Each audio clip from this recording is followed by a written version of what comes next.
Thank you for joining us today on Earthfile. Welcome to the program.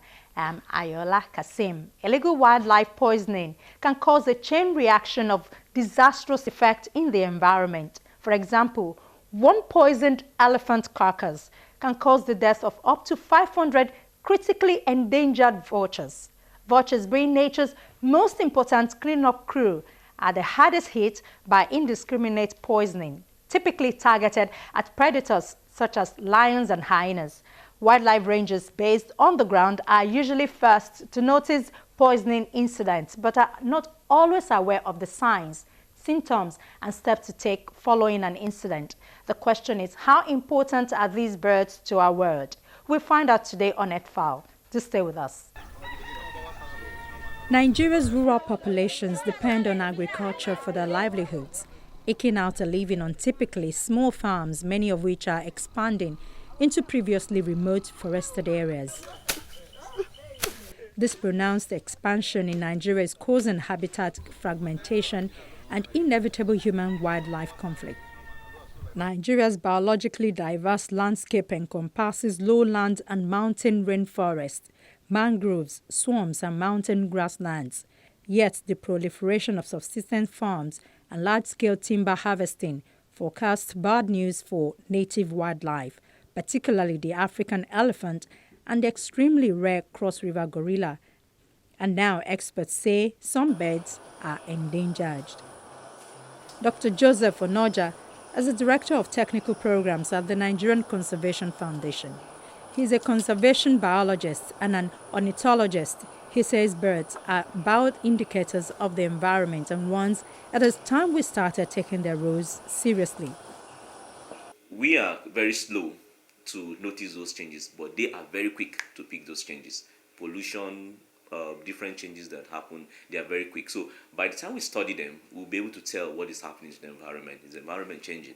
For instance, you go into the forest, you're expecting to see what we call forest birds or hear them, because you can hear them easily than seeing them because of the dense nature of the forest. So if you don't find some indicators of that forest, you start asking yourself, the forest is becoming degraded. That's what we have what we call the generalists. You find them everywhere. You find what we call the specialists, especially the forest specialists. When you go out to the forest to evaluate the health of the forest, you want to really know if you find these birds there. If you find them, yes, you say, okay, good, thumbs up. We have this forest is still intact. But if you don't find them, you start asking yourselves what is happening. And then, most likely, if you don't find them, you start finding what we call either the generalist or the edge species. The edge species are the ones you find them on the edge of the forest. You don't find them inside the forest. By the time you start finding edge species inside the forest, then you know that inside of the forest, you are thinking about the core of the forest. You're thinking that its forest is actually becoming edge, because the birds can easily tell you. Most of the forests in Nigeria are said to be disturbed, and these disturbances are triggering the loss of biodiversity in the country. One of the birds currently suffering from the impact of human activities is the vulture. The Lekki Urban Forest, an animal sanctuary initiative, is an urban forest park that sits on 20 acres of land on the Lekki-Ekpe Expressway. This area was a patch of coastal rainforest that has been protected since the Lekki Peninsula development started over 25 years ago. It contains some of the last populations of the endangered Eki ironwood and the critically endangered hooded vulture. Eki tree has some unique characteristics that enhances the vulture's capability of surviving in the forest. And one of those characteristics, obviously, is its height. It's a very, very tall tree, one of the tallest trees in the forest. And then the way that its canopy spreads, it has very big, thick branches. And under those branches, you don't have any obscuring canopy. So the vulture can sit on top of that thick branch and see what is going on all around it. And because the branches are nice and thick, the vulture can also put its big nest in one of those hooks in the branches. It is ideal for the vulture. It is so ideal that if the vulture doesn't see that Eki tree, it will not nest. And, there are parts of Lagos that do have some very big trees. The vulture will not come there because it doesn't have that particular characteristic that the eki tree offers.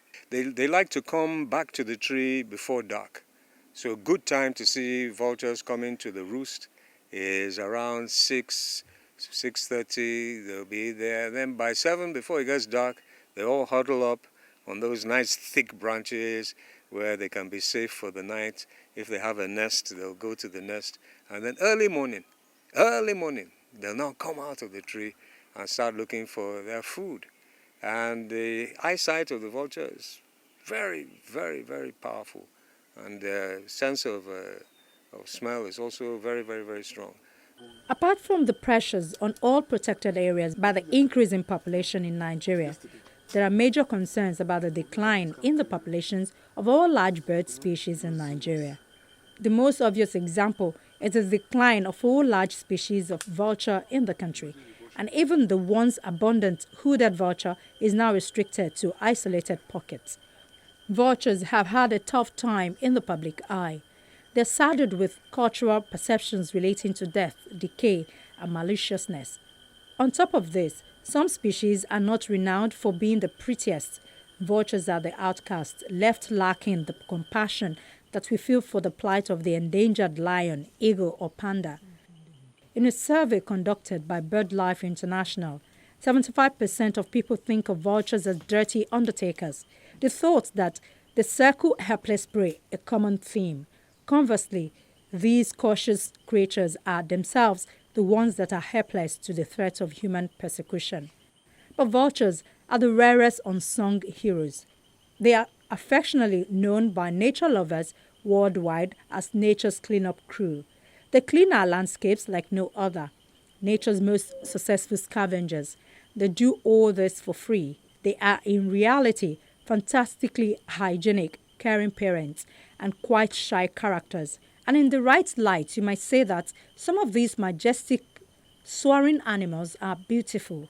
A biological recycling team, vultures play a vital role in clearing away carcasses and preventing the spread of diseases like anthrax,